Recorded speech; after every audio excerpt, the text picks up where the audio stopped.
Hello everyone, hope you all are doing good. So now we are going to discuss the next topic of learner and learning process जिसका नाम है social learning. उसके concept पढ़ेंगे, उसकी importance, उसके factors पढ़ेंगे और social competence पढ़ेंगे. तो इसमें क्या है, सोशल लर्निंग. सोशल मतलब सोसाइटी की बात हुई है. जब हम सोसाइटी में रहते हुए अपने फ्रेंड्स के साथ रहते हैं, हम बाहर चाहे किसी एल्डर के साथ रहते हैं, जैसे जैसे लोगों से हम इंटरेक्ट करते हैं, हम उनसे कुछ ना कुछ सीखते हैं. हमने बंडूरा की थ्योरी भी की थी. अगर आपने नहीं की है तो आप मेरे प्रीवियस नोट्स देख सकते हो जाकर, प्रीवियस वीडियो आपको पता लग जाएगा. जो बंडूरा थे उन्होंने सोशल लर्निंग थ्योरी दी थी और बंडूरा ने बोला था कि जो एक पर्सन है, चाहे वो बच्चा हो चाहे कोई भी इंडिविजुअल क्यों ना हो, वो सोसाइटी में रहते हुए जब लोगों को ऑब्जर्व करता है, देखता है लोगों को कुछ अच्छा काम करते हुए चाहे कोई बुरा काम करते हुए, उनको ऑब्जर्व करता है तो वो भी वैसा ही करते हैं. ठीक है जी. मतलब ऑब्जर्वेशन करके कोई चीज़ सीखना, इमिटेशन, नकल करना किसी की, ये सब चीज़ें क्या आती है, सोशल लर्निंग में आती हैं. तो कंसेप्ट स्टार्ट करते हैं. Learning behaviour that is controlled by the environmental influences rather than by innate forces. वो बिहेवियर, वो लर्निंग बिहेवियर जो हमारा इन्वायरमेंट कंट्रोल करता है, हम खुद कंट्रोल नहीं करते. ठीक है जी. बंडूरा की थ्योरी का एग्जाम्पल लिया है, Bandura theory of social learning. और social learning is learning by observing other people. Social learning क्या होती है, जब हम किसी को ऑब्जर्व करते हैं कुछ करते हुए और हम फिर उसकी नकल करते हैं. ठीक है जी, वो होती है social learning. According to Bandura, Bandura के according people learn from one another, कि जो लोग होते हैं वो एक दूसरे से ही सीखते हैं. ठीक है. कैसे सीखते हैं? ऑब्जर्वेशन करके, इमिटेशन करके और मॉडलिंग करके. 4 स्टेजेस थे सोशल लर्निंग के जो बंडूरा ने दिए थे: attention, retention, reproduction and motivation. और इनको ब्रीफ में मैं प्रीवियस वीडियो में समझा चुकी हूँ, जहाँ मैंने बंडूरा की थ्योरी एक्सप्लेन की थी. वहाँ जाके आप पूरा कंसेप्ट क्लियर कर सकते हो इसका. ये जस्ट मैंने वैसे ही कोट किया है बंडूरा का एग्जाम्पल, ताकि आपको पता हो कि इनकी लिंकेज क्या है दोनों की. ठीक है जी. उसके बाद ऑक्सफोर्ड डिक्शनरी के अकॉर्डिंग लर्निंग होती क्या है? The activity of learning through observation of other peoples behaviour is called social learning. वो एक्टिविटी जब हम लर्न करते हैं, कोई चीज़ लर्न करते हैं दूसरे को ऑब्जर्व करके, उनके बिहेवियर को ऑब्जर्व करके, उसको क्या बोलते हैं? सोशल लर्निंग बोलते हैं.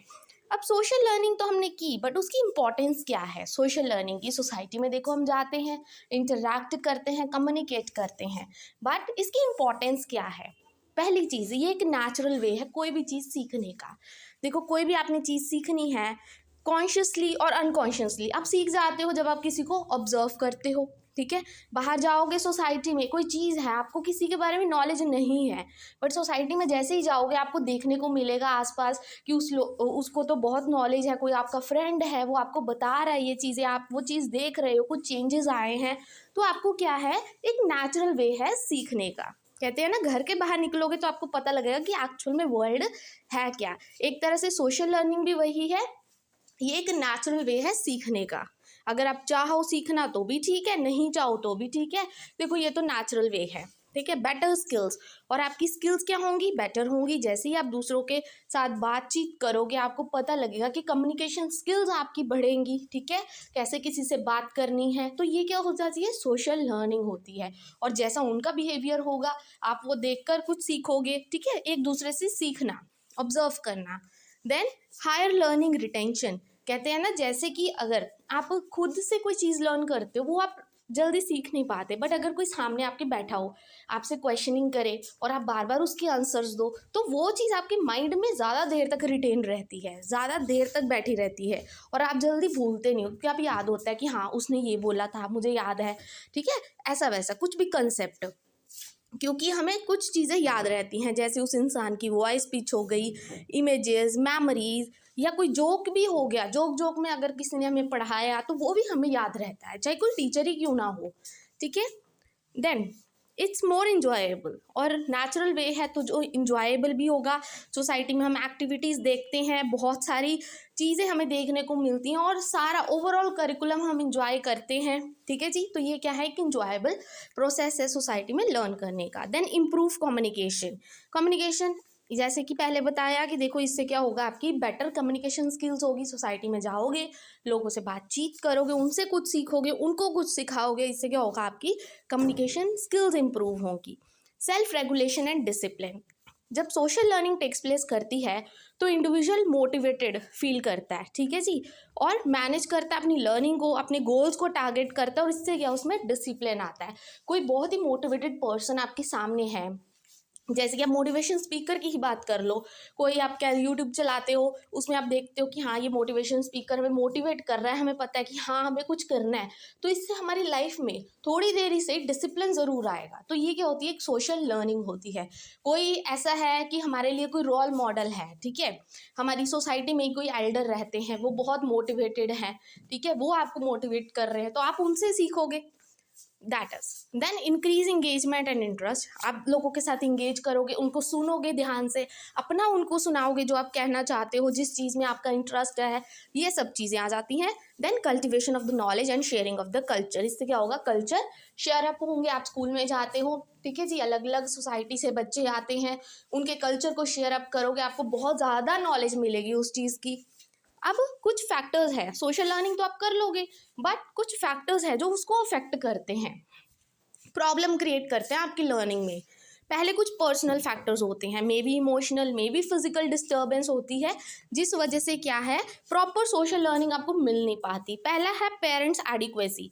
पेरेंट्स इनएडिक्वेसी का मतलब कि जो पेरेंट्स होते हैं बच्चों से बहुत उम्मीदें लगा बैठते हैं, बट बच्चा इतने लायक होता नहीं है, फिर भी इतने हाई गोल्स सेट कर देते हैं अपने बच्चे के लिए कि उसको प्रॉब्लम आना स्टार्ट हो जाती है। तो एक ये ऐसी चीज़ है, बच्चा फ्रस्ट्रेट हो जाएगा और उससे क्या होगा, प्रॉपर उसकी लर्निंग नहीं हो पाएगी, ठीक है।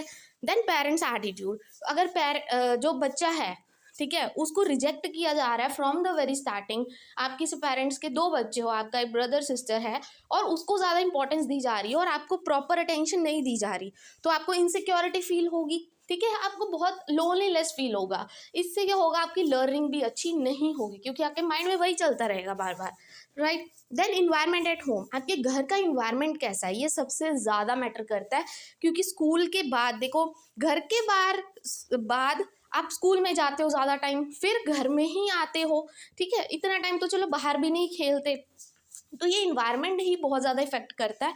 अगर आपके पेरेंट्स आपको मोटिवेट कर रहे हैं देन वेल एंड गुड, नहीं कर रहे तो आपकी सोशल लर्निंग में प्रॉब्लम्स आएंगी और इससे आपका इमोशनल डिस्टर्बेंस होगा।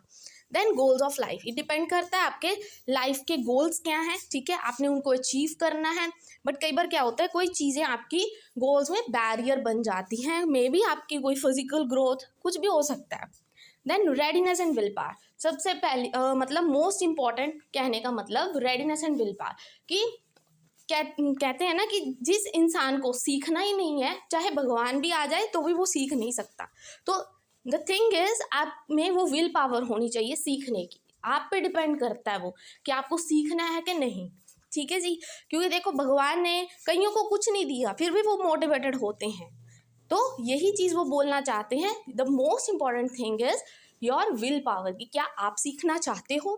देन सोशल फैक्टर्स कौन से होते हैं, रिलीजियस बिलीफ, आपके कुछ रिलीजियस बिलीफ होते हैं जो आपको पीछे खींचते हैं कि नहीं ये काम नहीं करना बिकॉज ये दूसरे रिलीजन का काम है, ठीक है, तो इससे क्या होगा, ये एक सोशल फैक्टर है जो प्रॉब्लम क्रिएट करता है। मोबिलिटी ऑफ पेरेंट्स थोड़ी देर बाद अपना घर चेंज कर देते हैं, कहीं शिफ्ट हो जाते हैं, may be because of business and all, ठीक है, तो उससे क्या होगा, बच्चे को ही प्रॉब्लम होगी, एक तरफ एडजस्ट होना चाह रहा है तो तभी ही पेरेंट्स दूसरी तरफ मूव कर रहे हैं, जिस वजह से क्या फिर एडजस्टमेंट प्रॉब्लम आ जाएगी उसको। देन स्कूल इन्वायरमेंट, सबसे बड़ा फैक्टर कि प्रॉपर करिकुलम नहीं है तो बच्चा क्या सीखेगा, को करिकुलर एक्टिविटीज़ नहीं है स्कूल में, ठीक है, और इम्प्रॉपर क्लासरूम इन्वायरमेंट है। मुझे नहीं लगता इसको एक्सप्लेन करने की इतना ज़रूरत है क्योंकि बहुत बार रिपीट हो चुका है।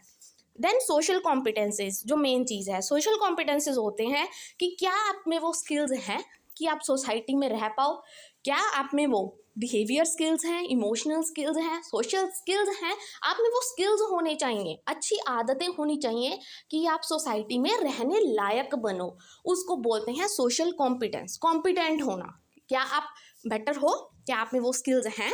जैसे सोशल वैल्यूज़ आप में होनी चाहिए, केयरिंग, हेल्पलेसनेस, ऑनेस्टी, रिस्पॉन्सिबिलिटी, ये सब चीज़ें आप में हैं। इंटरपर्सनल स्किल्स कि आप किससे कैसे कम्युनिकेट करते हो, आपकी फ्रेंडशिप सर्कल कैसा है, असर्टिवनेस एंड इमोशनल इंटेलिजेंस आप में है, empathetic एटीट्यूड दिखाना, manage of the emotions, level of the emotions and giving emotional support to someone else. ये चीज़ें सोसाइटी में रहनी है तो आप में वो वैल्यूज़ होनी चाहिए, आपको कॉम्पिटेंट बनना पड़ेगा। ठीक है, तो सोशल कॉम्पिटेंस शॉर्ट में बोला जाए तो सेट होती हैं पॉजिटिव स्किल्स की जो आपको चाहिए सोसाइटी में या ग्रुप में रहने के लिए। It help us to develop the strong social support and to work effectively with others, और ये हेल्प करेगा हमें दूसरों के साथ इफेक्टिवली रहने में, कम्युनिकेट करने में। इन शॉर्ट कहने का मतलब जैसी सोसाइटी हम रहेंगे वैसी हम चीज़ें सीखेंगे। ठीक है जी, और सोशल लर्निंग का बहुत इंपॉर्टेंट रोल है हमारी लाइफ में। और अगर आपको आज की वीडियो अच्छी लगी हो then please don't forget to like and subscribe my channel. Thank you very much.